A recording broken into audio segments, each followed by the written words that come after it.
Bertie Ahern entered the Dáil overlooked and underrated, but spent a decade building a formidable political machine. Bertie Ahern had a way of getting things done. Into that period, it was really tough. He would work his way to the top of the party. Nobody saw themselves as realistically having any chance against Bertie Ahern. But his rise would be accompanied by unusual financial dealings that would one day bring him down. It doesn't really square up. I wasn't giving him cash. I was helping out a friend. Listen, these were guys I knew.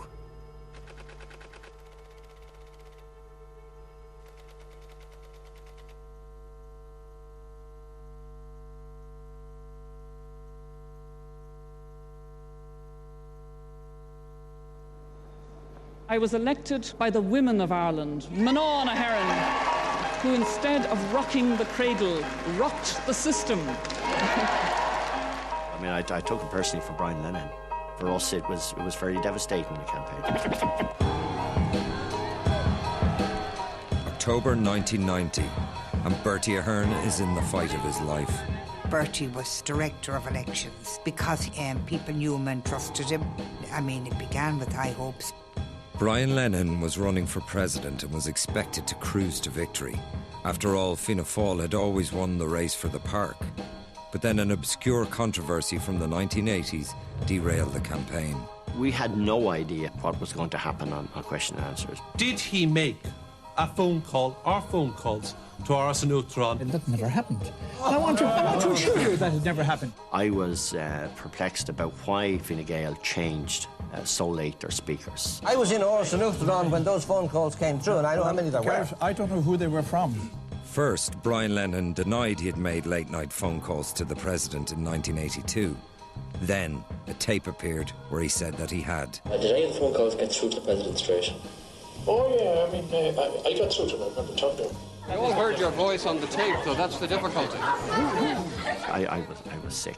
Of course, if you had it beforehand, then you would have handled the thing differently. Absolutely certain, on mature recollection at this stage, that I did not ring President Hillary, and I want to put my reputation on the line in that respect. It was set up as a big conspiracy, and then in lots of ways we walked into that conspiracy.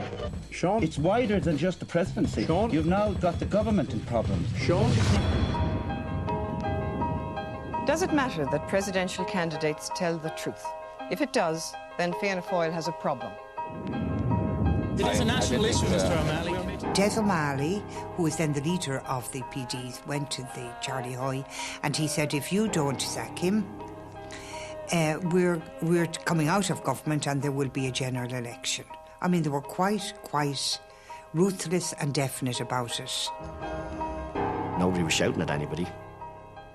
Charlie told Brian that he was going to have to remove him. I regret to have to inform the House to advise the President to terminate his appointment as a member of the government. Do you feel the Progressive Democrats had a role to play in pushing Brian Ahern over the edge? I think everyone saw what happened in Leinster House today. I think it's one of the issues that many people in our party would often still feel bad about, that we took the stand we did in the way we did.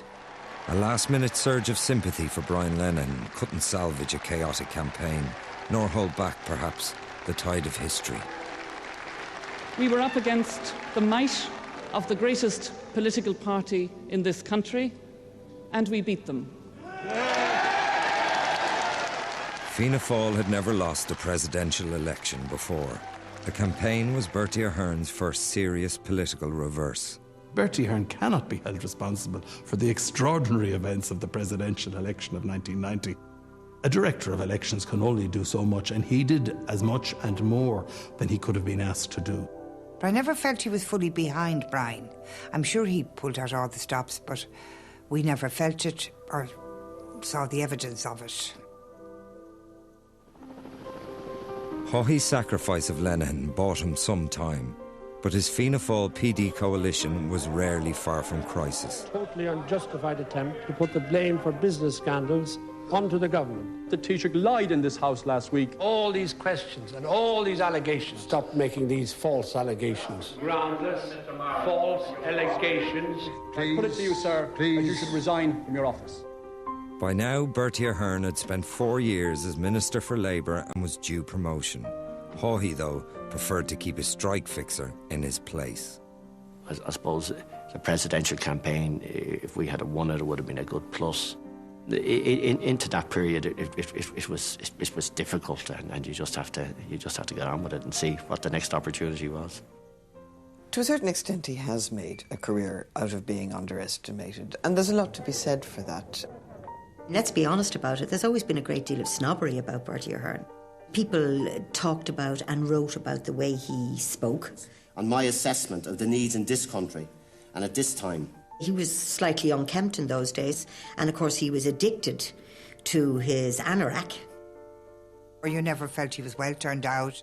He was always at work and scratching his head and scatty and rushing from one thing to another. He was always out there in the streets. He was always knocking at the doors. You know, you wondered, did he ever go home? And the truth is that perhaps he didn't.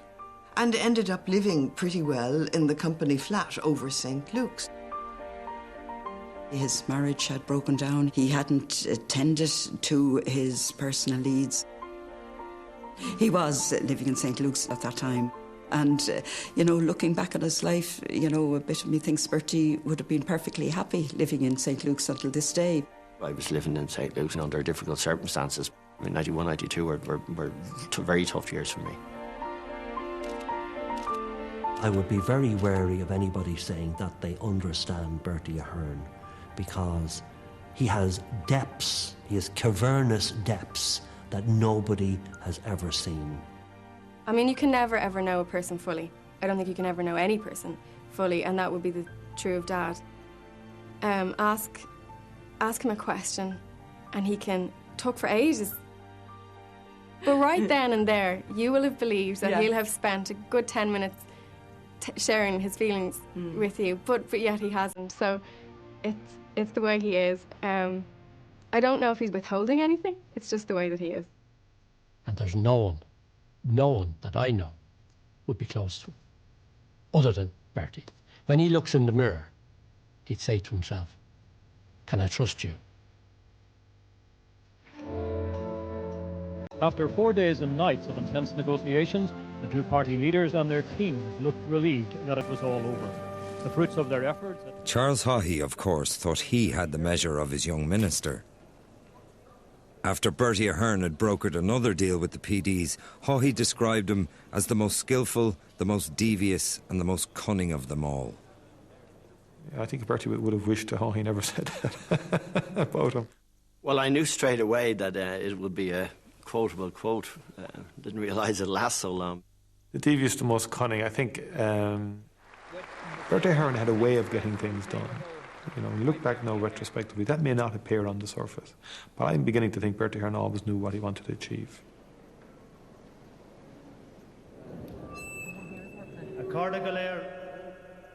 And now you want to know when you're going to get your telephones. But others also had ambition.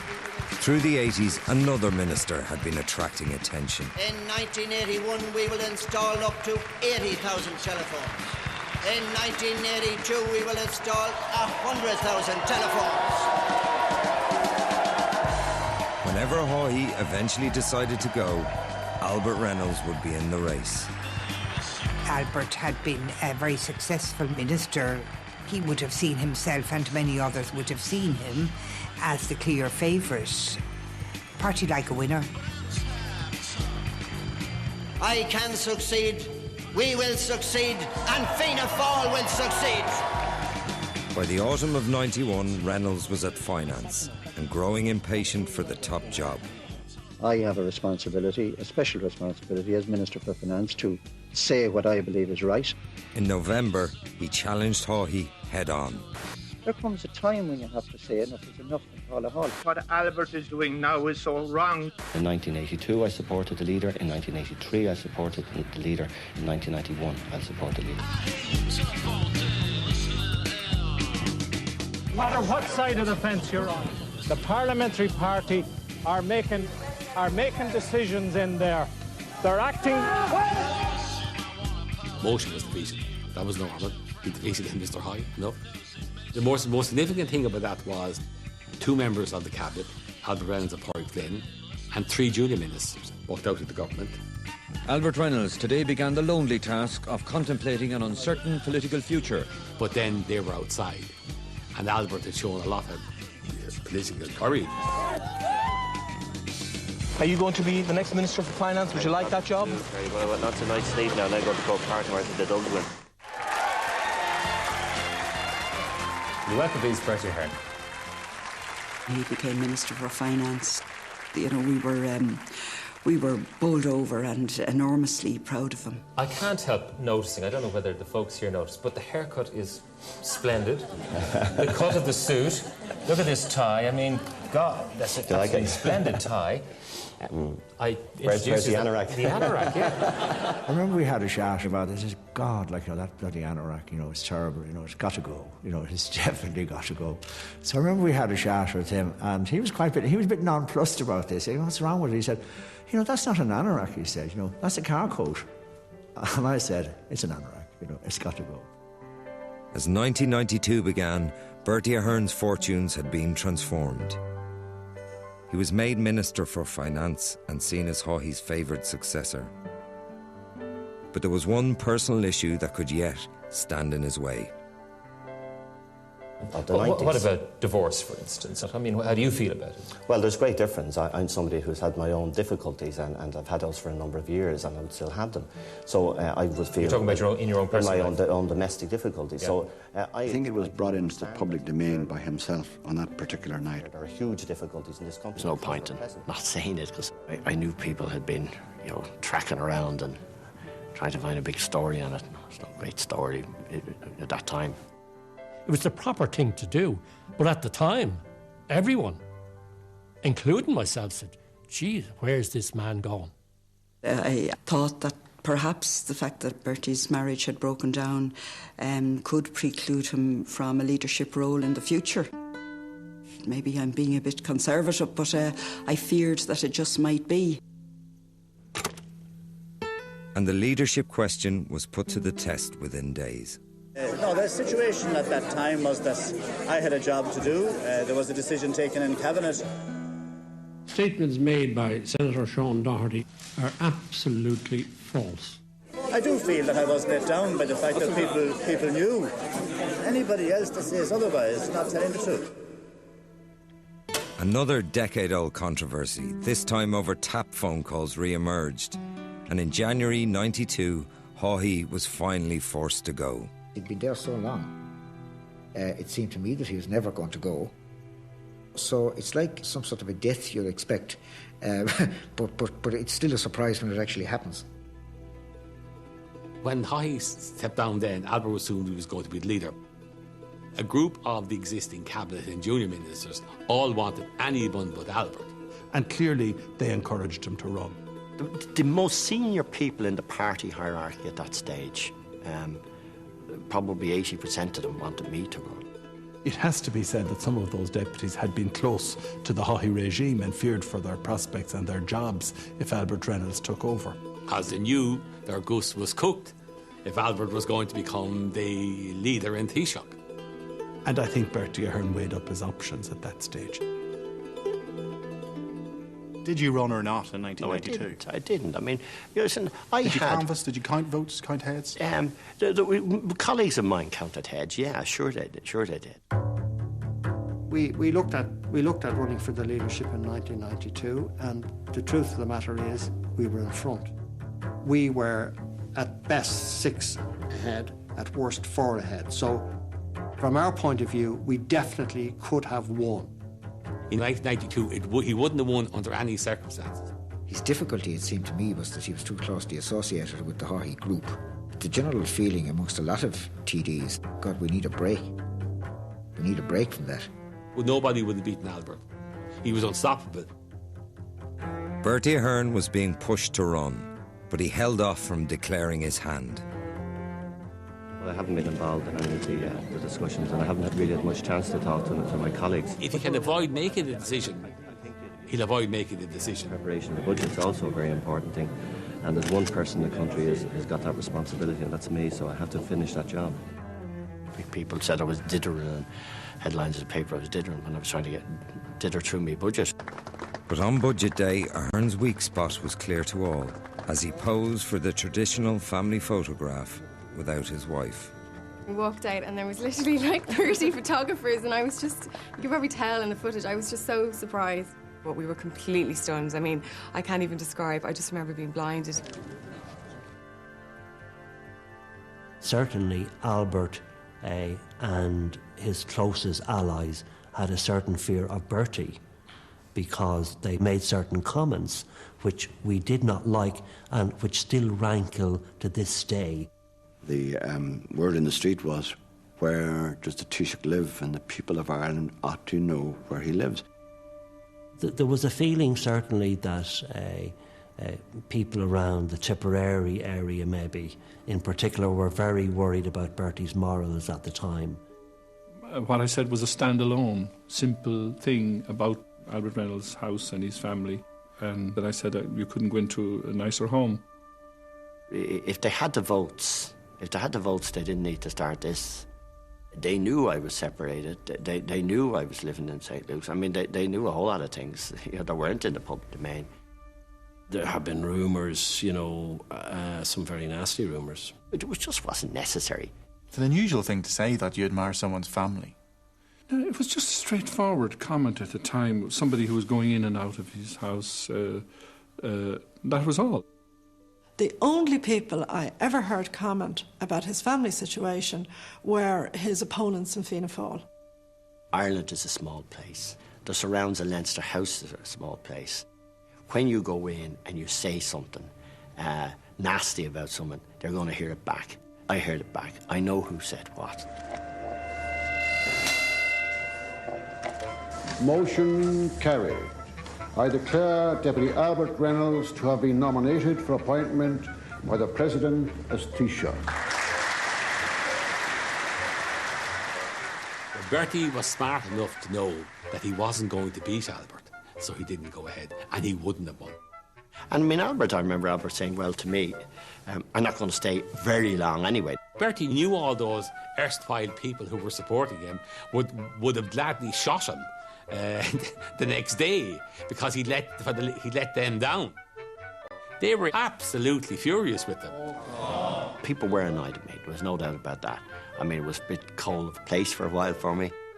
His decision not to run in the short term marginally damaged him within the parliamentary party. Certain people might have felt marginalised by his decision. And they knew what was going to happen to them, and it did. I propose to assign the Department of Social Welfare, Charlie McCreevy, Department of Labour, Brian Cowan, Department of Justice, Padraig Flynn. The very first morning I went to work with Albert Reynolds, I had to wait to see him. He was busy. He was busy firing 17 ministers, 8 senior ministers, 9 juniors. It took him just over 15 minutes to fire each one separately. I said to him, congratulations, you're elected. And the first thing he said to me was, he says, I won't be reappointing you as Chief Whip. I was shocked. I was the last brought in, which gave me hope maybe I was going to be kept. He was standing at a table in his office and he was having a cup of tea and a sandwich. He said, I don't need you in cabinet, and some of his sandwich came out of his mouth. And I said, I want to know why. Don't give me that old guff, more sandwich. And you're going and that's that. He said to me when he came in, I could have done with a revolving door here, he said, to deal with all of these guys. I'm sure this is probably the first time that we have seen 8 members of a government that have been sacked in the course of a cabinet reshuffle. Department of Finance, Bertie Ahern. Well, there were a lot of people very unhappy. I think I made a wise decision that night, just got out of the place. It's clear that the Taoiseach went for an energy-driven cabinet. I think Des O'Malley said to him, you'll never get away with it. It was a risk, and a fairly substantial risk. I want to lead an administration in which nobody would feel left out. The minister simply looked stunned. Nobody had ever seen a bloodletting like this before. The seeds of Albert Reynolds' own downfall were perhaps partially contained within those wholesale changes that he made. which came back to haunt him. You watch things and you watch reactions and you plan your own style of things. Bertie Ahern had survived Reynolds' purge unscathed, at the price of shelving his own ambitions, for now. In the heat of the campaign, his private life had been used against him. Those around him swore it wouldn't happen again. It did send a chill down our spines. And subsequently, a few of us said, you know, we better get on with this and see, you know, you've got to get a residence. You know, people of Ireland want to know if you ever wear a new T-shirt, they want to know where you live and where you sleep at night. Don't forget, they made a decision a long, long time back that they were going to get their man across the line. Nobody but nobody was going to stand in that way, regardless of what happened. 30 seconds to air, 30 seconds.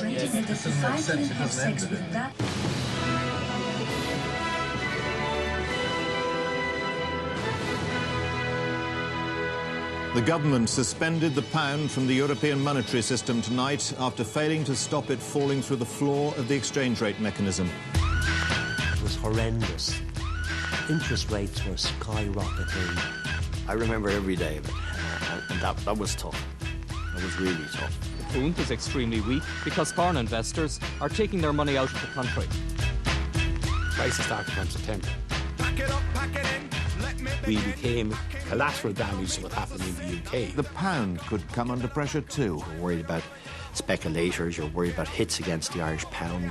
All the evil people of the world were out to get our little currency. One morning, somebody in Tokyo hit a 50 million bet against the Irish pound. Extraordinary. Bertie was like Cuchulainn tied to the rock of the Irish pound and everybody else attacking him. Are you going to devalue? Yes, sir. Are you going to devalue funds? That's the sense. The central bank increased its overnight lending rate to 100% today.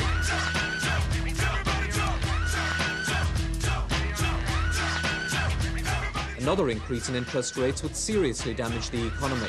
It went up 3% that day. I got the privilege of announcing it on Morning Ireland. David Hanley hit the microphone. The pressure on the currency led to a huge rise in interest rates. The shorter term interest rates at one stage I think came to 24 or 25%. And really the whole future of the country appeared to be in jeopardy. I remember the combined wisdom saying that ultimately you're going to have to devalue. The trick is never to blink, never make it look as if you will. Well, our position is that we do not favour devaluation in any respect. And when you do it big enough that the Irish economy will bounce back. Good evening. Europe's currencies are likely to come under more pressure on the money markets tomorrow after Ireland was forced to devalue its currency, the punt, by 10%. If it was seen to be a managed devaluation, that was quite different from something that was going to be forced on you. And in fact, after we devalued, huge international support came in for the Irish pound. This should remove the threat of another rise in retail bank and mortgage rates. But a great education, and ultimately when we did devalue, probably the handling of that was one of my best decisions. For 4 long months, Bertie Ahern had resisted pressure on the pound, before bowing to the inevitable in early 1993.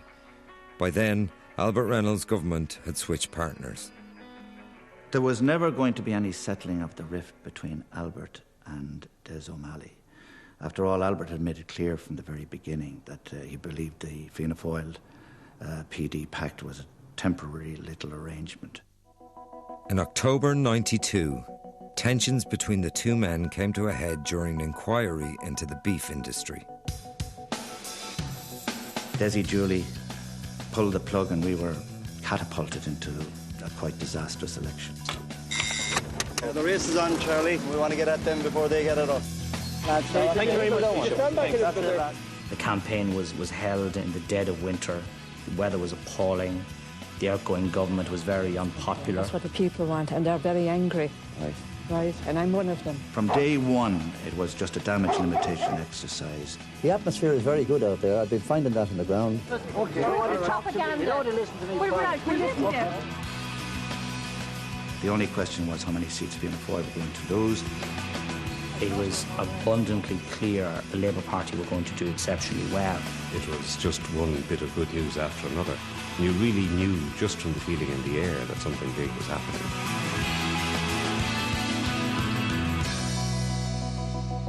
Well, this is an historic election. The tide is going out for both Fianna Fáil and Fine Gael.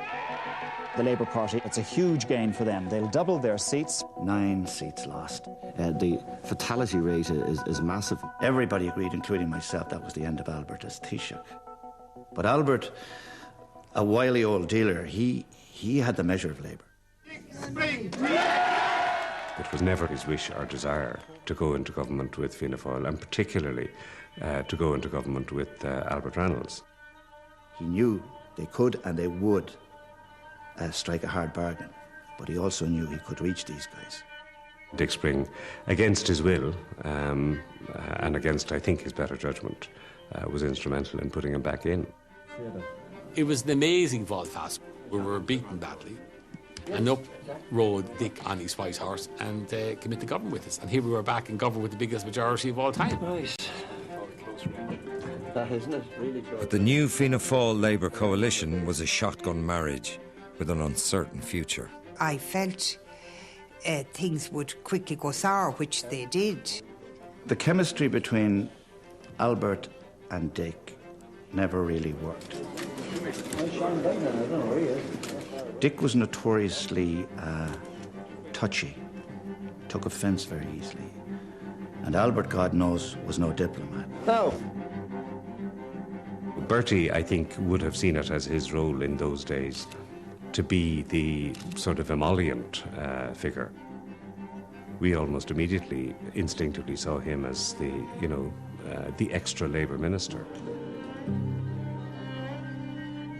Those of us who have jobs must put the need to create jobs above our personal interests. As Minister for Finance, Bertie Ahern showed both ability and a social conscience. He was capable, though, of saying one thing and then doing another. Extraordinary things happened when Bertie Ahern was Minister for Finance. He introduced a tax amnesty in 1993 to everybody's amazement. The amnesty was to deal with tax dodgers and their so-called hot money. And I recall nobody, apart from Albert at the time, seemed to be in favour of it. On the morning that government decision was taken, Bertie made it clear to us that there was no way he would be promoting or supporting a tax amnesty. He was quite adamant and very strong about it. I didn't like the idea of the tax amnesty, even though I had many arguments and debates about it. So we were all completely shocked when later in the day a tax amnesty was announced. But why then did you agree to it in Cabinet? Oh, well, what happened was I argued in the Cabinet, and I always remember some of my colleagues say, we're once off and you can close the door. And I, myself as Minister of Finance, were closing a whole lot of the loopholes.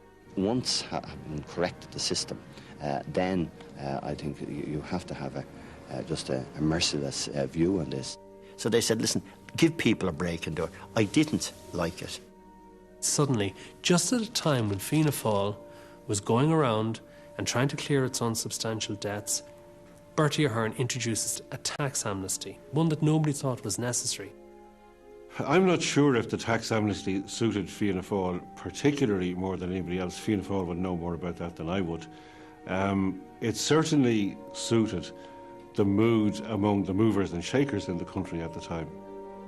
It was a contribution to a culture that still hasn't been completely rooted out. I think people know my view for 20 years. It would actually give me the greatest of pleasure watching non-compliant taxpayers going to jail. That's the kind of person I am. He's a minister at the time who now, 15 years later, can't show he was actually tax compliant at the time.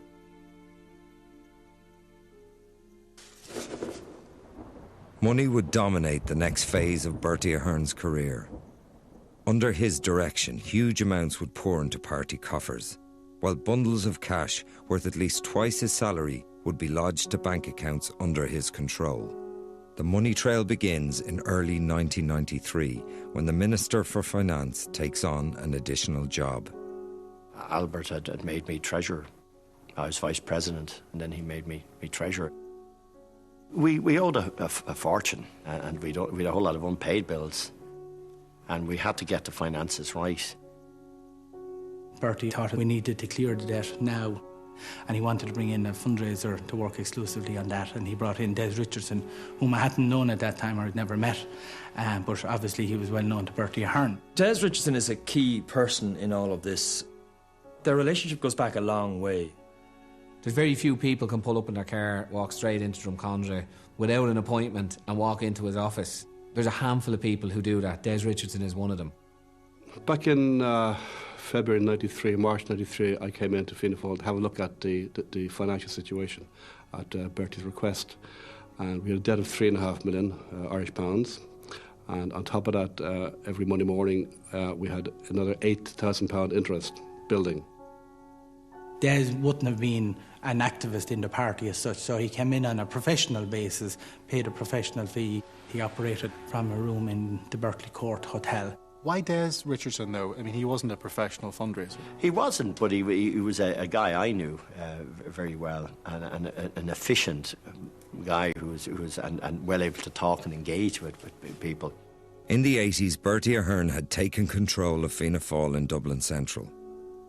Now he had his own man at the centre of the entire party's finances. Des Richardson, he was never a member of the party, never a member of Cumann, even though he was for a period the main fundraiser for Fianna Fáil, as well as the main fundraiser for Bertie Ahern's constituency operation. Is it fair enough to say that your primary loyalty was to Bertie Ahern rather than to the party? Primarily, yes. As I said, I'm passionate about politics and I love Fianna Fáil, and I've worked with Fianna Fáil for many years, but primarily through Bertie Ahern, yeah. Mr. Richardson engaged in a feverish process of clearing the party's debt with the different types of fundraisers. His legacy, I suppose, would be the Galway Races tent and all these big flashy events. I was always very careful and advised by Bertie Ahern when it came into fundraising just to be careful on that front. Is it fair to say that the people you were targeting were very wealthy businessmen in this country? Well, I targeted people who had money. I mean, my job was to fundraise for Fianna Fáil. They came from different backgrounds: accountants, doctors, builders, developers. Yeah. If I thought he had money, I'd go and talk to him. He'd set up events in the private homes of very wealthy individuals, some of whom benefited subsequently from decisions made by the Minister of Finance. Against all the advice of his own officials, he went and he brought in legislation which was to the benefit of an individual called Ken Rowan, who was also involved in providing consultancy fees to Des Richardson, Bertie Ahern's money man. The value of furnishings and artworks in his house, where he was allowed to write them off against his tax bill, and it was quite a significant figure, in excess of £1 million. Special tax legislation, retrospective for 12 years, absolutely unheard of. I worked for Ken Rowan, and I did attend a dinner that Ken hosted on behalf of Fianna Fáil. Were you aware then that he was lobbying the department for a special tax break? At that time, no. Yeah, but that's his entitlement. It doesn't mean he's going to get it, and he wouldn't get it if he didn't have a good case. I'm not sure what the case was at the time. Some people would argue the case was that he was giving money to Fianna Fáil. Lots of people give money to Fianna Fáil and get nothing in return. Ken Rowan states that he was part of a wider lobbying effort by conservation societies for the tax break. He appears, though, to have been the sole beneficiary, at least until 2004, and has been named in the Dáil as a significant donor to Fianna Fáil. Bertie Ahern maintains that the measure was designed to keep important artworks in the country and denies any link between political donations and changes to the tax system. Within a few years, Fianna Fáil's multi-million-pound debt would be substantially reduced. Des Richardson's appeal to wealthy businessmen an evident success. Can you understand the scepticism of maybe ordinary people that if someone's giving large amounts of money to a political party, they want something in return? No. People help Fianna Fáil because they like Fianna Fáil, and that's the bottom line. But why do they like Fianna Fáil? Well, they want to see Fianna Fáil in power. Why do they want to see Fianna Fáil in power? Well, because maybe under Fianna Fáil they will have more success. So Richardson was very important in raising very, very large amounts of money. But not only that, he also happened to be somebody that we know now was involved in raising personal funds for Mr. Ahern. In a 2-year period in the mid-90s, more than £160,000 would be lodged or relodged to a network of bank accounts under Bertie Ahern's control. This was on top of his salary, and most of it was cash. Quite clearly, he was a man who was putting lots of money away, and he was a man who was taking money in appropriate circumstances, benefiting from his political position personally. If Bertie was to do all these things again, he wouldn't have done them, I'm sure. All I know is Bertie invariably makes things quite complicated and confused. The main thing to remember about all of this stuff is that if I wasn't separated, I wouldn't have been staying in St. Luke's in an apartment. I wouldn't have been trying to buy another house. I wouldn't have been cashing my cheques. Our friends wouldn't have been giving me money. So all three of the issues that created so much problem to me were all directly related to the fact that I was separated. In late 1993, the first in a series of large cash payments to Bertie Ahern was arranged. His friends believed he faced a large legal bill arising from his separation proceedings from his wife, Miriam. We chose 6 or 7 or 8 people that we would approach looking for some money to help Bertie pay off that debt. You know, as far as I was aware, he was in hard times at that time. Des said, look, can you come in and see me? I went in to see him in the Berkeley court and asked me would I be interested in getting involved. I said I would without even thinking twice about it.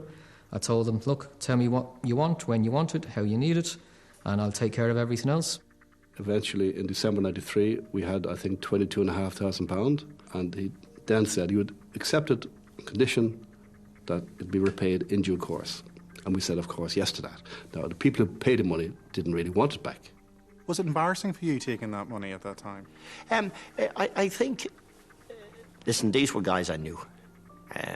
I think they would all admit none of them, this was not big for the money to them in any way. They wanted to help out. He had money. The guy wasn't broke. The guy wasn't destitute. While he could have said, no, I don't want this. This isn't something you should give to me. He took it. Did it ever cross your mind that there was something strange about giving a senior politician, he was finance minister, cash? No, because it wasn't cash. I wasn't giving him cash. I was helping out a friend. He was finance minister, he was this and he was that. But at the end of the day, he was a friend who was basically in trouble.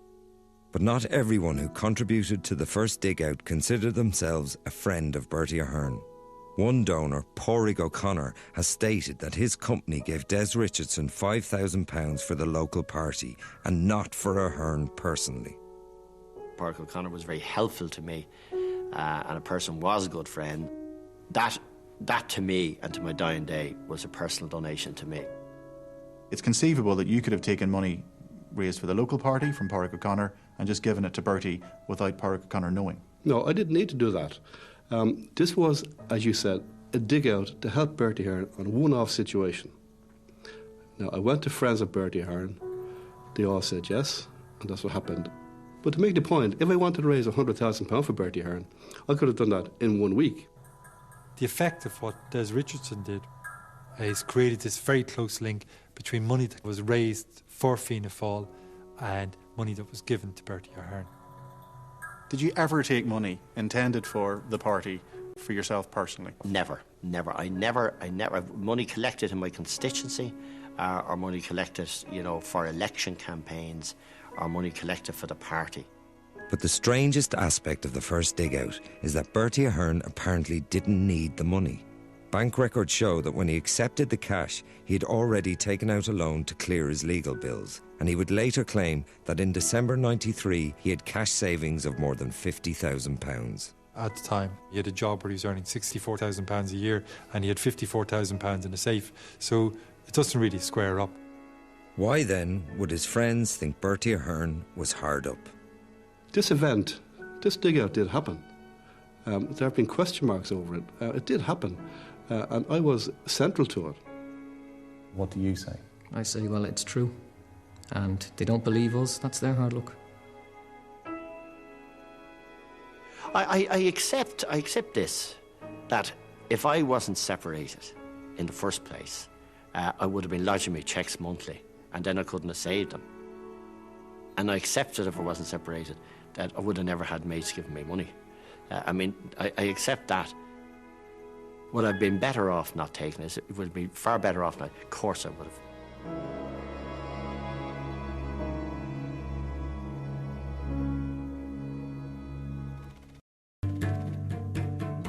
We urge everyone to approach this new situation with energy, determination, and patience. August 1994. The Provisional IRA suspend their long war after months of behind-the-scenes talks with Taoiseach Albert Reynolds. We won the war. You must remember, Albert brought about the ceasefire. Nobody but Albert Reynolds would have been able to do that. Charlie couldn't do it because he had too much baggage. Garrett didn't want to talk to them. John Bruton wouldn't be seen dead with the problem. Today is only a beginning. It's the end of an era of 25 years of arms conflict and violence. Clearly, the arms conflict is over. Bertie stayed clear of the whole northern thing. What was going on in the back of his mind about is another thing. There was always this distance between Albert and Bertie. Bertie kept himself to himself. Bertie Ahern has never surrounded himself with close pals in Cabinet or socialised with people in Cabinet. Early on, I began to sense this tension between the pair of them. I suppose it was basically that there was only two people there vying for the leadership all along, and that was Albert and Bertie. They weren't going to be best friends. While Bertie Ahern bided his time, more money was flowing into accounts under his control. On October the 11th, 1994, he walked into an AIB branch and lodged another large cash sum. So where did this money come from? It was still pretty etched on our mind in relation to the comments that had been made by fellow party members, I'd have to say. And I think it was decided that, something should be done. Politically, it was thought Bertie Ahern needed to get out of St. Luke's and acquire an address of his own. His partner, Celia Larkin, began to look for a suitable house. Meanwhile, in September 1994, a group of friends met in the Beaumont House pub, owned and run by a man called Dermot Carew. Dermot Carew, Paddy Riley and Barry English, we basically put a few bob together and give it to him in the prospect that he might get a house or he might get a home, right? Conversation took place up in Beaumont House. It came up about, something should be done to sort things out and whatever. Because of his situation of going through a divorce. They spontaneously decided that they would have a collection for him and give him some money that he could put towards purchasing a house. I'd have a very simple thing. I committed to being part of it that night. When I decided to do it, I would just do it, and that's it, so. Curiously, I suppose, just like the previous group in December 1993, they also decided that it should be cash. All the cash contributions left no trace. There is no money trail to show where this cash came from. I gave £5,000 to Dermot Carew within a day or 2 days of agreeing to give the money. So this money was given to Mr. Ahern in an envelope in the same pub a few days afterwards. Did Bertie ever acknowledge? He did. He said thanks very much and I'll sort you out. Would you have called yourself a close personal friend of him at that stage? Close? Absolutely not, no. Close.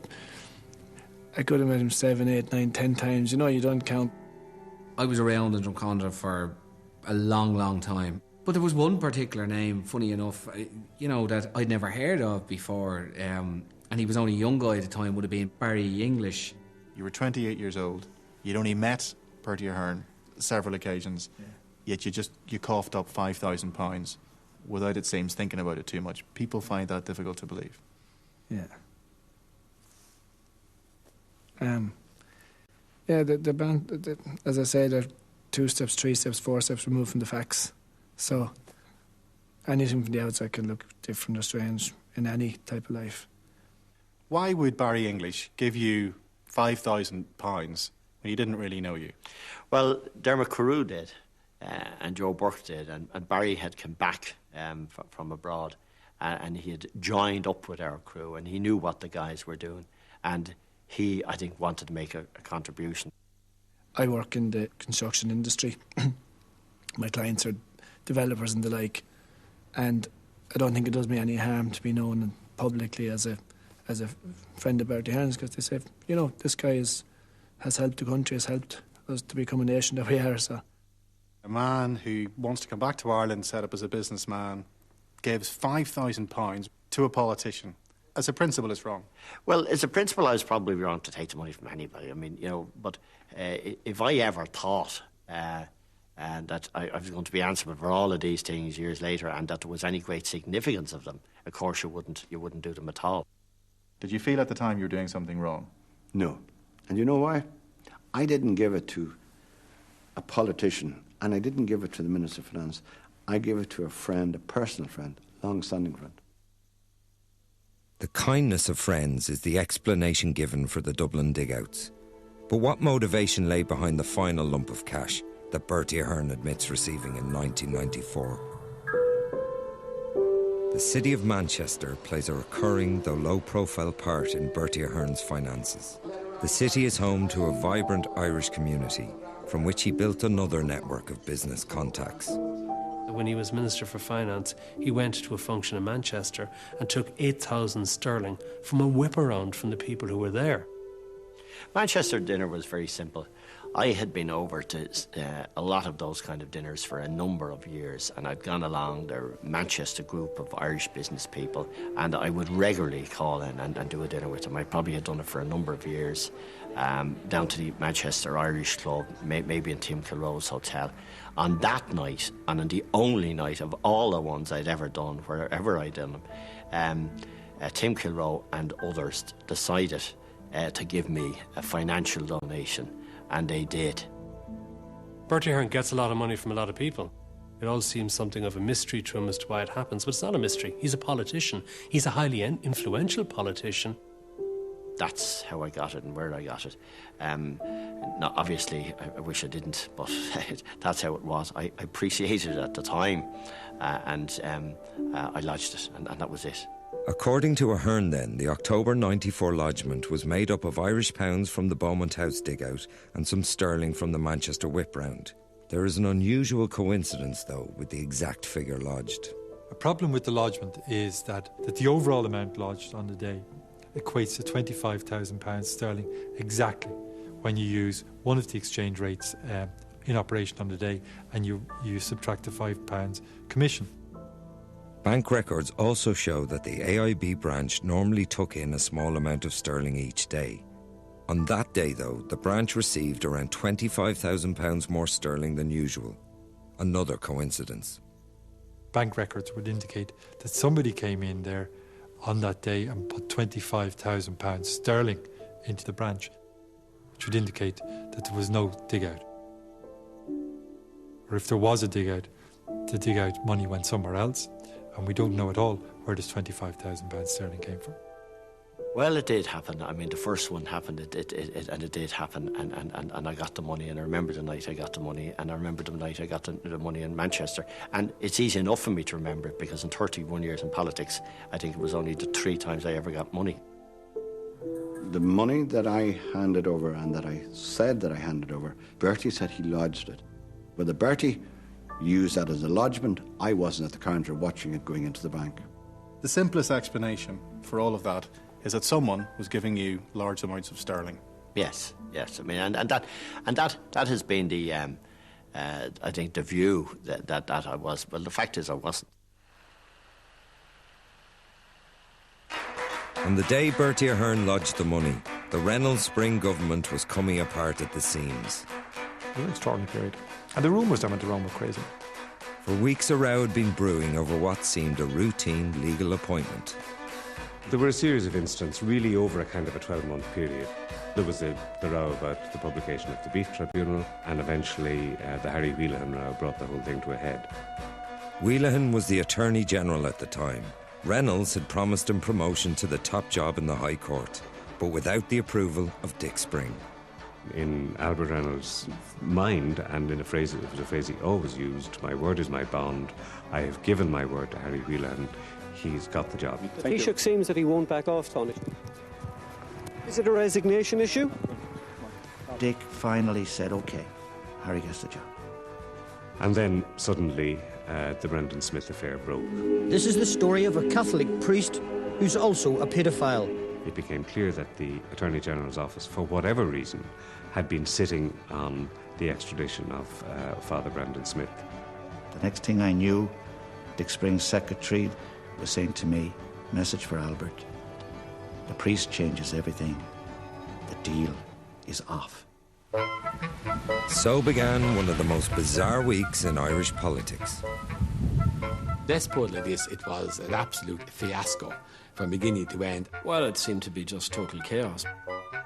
First thing is Labour walk out of the cabinet room because Harry's being appointed. Albert was going to stick to his word, and Harry himself should have seen what was happening, but Mr. Whelan, a fine, honourable man, he hadn't got a political brain in his head, unfortunately.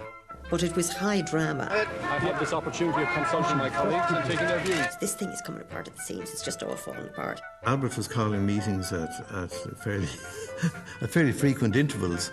Brian, you better see Howland. You better see Harry. You know, and it just went around and round and round. I think we started running things by committee. It only led to more confusion. The thing was complicated enough. Privately, they've been saying they believe this government is on the verge of collapse. The final 2 days were just a blur. You not think we're facing an election? I'll be answering questions in the Dáil about the whole episode on Tuesday. The next thing Albert has to say, I'm sorry that I appointed Harry. I genuinely regret that. And any inadvertent offence caused to the Taoiseach and his Labour Party colleagues. I'll be going back to my office very shortly. On foot of it, however, Dick then agrees, in writing, I will lead my Labour ministers back into government. I had a very uneasy feeling about it. The following morning, the two government parties entered the Dáil, ready to face down a vote of no confidence. That was fine, and suddenly Dick said, oh, hold on, you never told us about the Duggan affair. The Duggan case was similar to that of Father Brendan Smith. Albert Reynolds had argued that Smith's case had been delayed because it was the first of its kind. Now, Dick Spring found out there had been a precedent. Having made this discovery, I went with some of my colleagues to meet the Taoiseach shortly before noon today. Dick steps in. I outlined to the Taoiseach what I discovered. Dick steps out. And the implications of that discovery. Dick steps in again. Neither I nor any of my colleagues can vote confidence in the government. Dick steps out again, only this time there was no stepping back. All of my Labour colleagues in Cabinet will resign from their offices before this vote is taken. The atmosphere was feral. Pat Rabbit had, that famous comment about, something that would shake the foundations of the state. Is there another document that ought to be before this House that will rock the foundations? The Deputy is now anticipating the debate. No need to raise your voice. I mean, there was talk of paedophile rings, paedophile circles, cabinet ministers were in disarray. If you can give me any steer, any direction, any help. He could see what was happening, and he could see the things slipping from his fingers. And I'm not going to lead off this debate until I'm in a position to give the full facts to this House. We were still on the government side, although without power. And you could feel power ebbing across the floor to the opposition. Excuse me. Albert Reynolds should resign immediately. Albert Reynolds is as decent and as straight a man tonight as he was this morning or yesterday. And let me explain. There's all kinds of allegations to be made, but the end of the day was that we were turfed out of government. I never recall Bertie particularly involving himself. I think he just stood back and let it happen. For 2 days in the Dáil, Bertie Ahern had sat loyally but quietly at Reynolds' side. He'd remained quiet even when past documents intended to help the Taoiseach answer questions on the Smith case. I know that Bertie Ahern was sitting beside Albert Reynolds and that he did have the information and didn't pass it on. I have no idea what his motivation was. Remember what happened? I was given a file of a whole lot of papers. And I think I was given it when I was in the chamber, but I certainly wasn't withholding anything. I was doing my best to protect them. He probably just held on to it until Albert sat down. But many supporters of Albert saw something sinister in that. Did you feel, as a strong supporter of Albert Reynolds, that Bertie Ahern was really fully part of the effort to keep that thing going? No, so I mean, I suppose the honest answer is no. I certainly would have liked to have him much more involved. I didn't see him up front in the way that you would expect to happen in circumstances like that. I wish to announce to the Dáil that I intend, following this statement, to go to Áras Luachtaráin to tender my resignation as Taoiseach and that of my ministers to the President. Albert's last words to the Dáil. You cross over the big hurdles. It's when you get to the small ones that you get yourself tripped up. In November '94, Albert Reynolds resigned as Taoiseach after a roller coaster 2.5 years in office. But could he cling on as leader of Fianna Fáil? Once before, Bertie Ahern had held back from a challenge. This time, he went for the kill. It was blitzkrieg, and that has always been the hallmark of Bertie's campaign. Good evening, Minister. Can I ask you, are you going to be a candidate for the Fianna Fáil leadership? Yes, the Taoiseach has not yet handed in his resignation. I think early on, Maura Geoghegan Quinn reckoned that she had a chance of becoming leader. But at this stage, the parliamentary party had got the smell of Bertie, the whiff of Bertie, the whiff of power to come. I'm extremely confident and very happy. And you're not pulling out of the race? No? Absolutely not. We knew the night before, Maura and I and a few others, that she wasn't going to win. She wasn't going to come win a mile of Bertie. Nobody saw themselves as realistically having any chance against Bertie Ahern, so they made it a virtue of necessity and rode in with the winner. It became clear there wouldn't be a need for a ballot box as Maura Geoghegan Quinn announced she was pulling out of the race. I was delighted. I mean, the opportunity of leading the party, having gone through the speculation of wanting to be leader previously. You take the opportunity. You're lucky to get it. So, you know, you're sometimes in the right place at the right time. He was catapulted into it then, I suppose you could say, in '94, and he wasn't ready. I suppose he hadn't, as I say, his marriage had broken down. I am separated from my wife, Miriam. We now live apart, and I'm glad of the understanding of the party and my colleagues that they understood that matter. I was delighted for him. I mean, he really deserved the job he was getting. But at the time, and still now, I feel that our marital split was really nothing to do with anybody else and shouldn't have been used against him. There was an anxiety for unity. We've gone through 25 years of fighting, arguing, bickering, heaves, counter-heaves, and somebody had to stop that, and I'm glad today that we put an end to it. We knew straight away this was going to be a tough challenge, because there was absolutely no guarantee that Fianna Fáil would be back in government. When the dust had settled, Bertie Ahern was left, at 43, the youngest ever leader of Fianna Fáil. I saw pictures on the news of you with your mother. And what did she say to you? Can you confide in us what she said? Well, I think she was just pleased. She's always worrying about me and praying for me, and gives out to me. And her advice was, make sure you do everything honest, and I'll take her advice.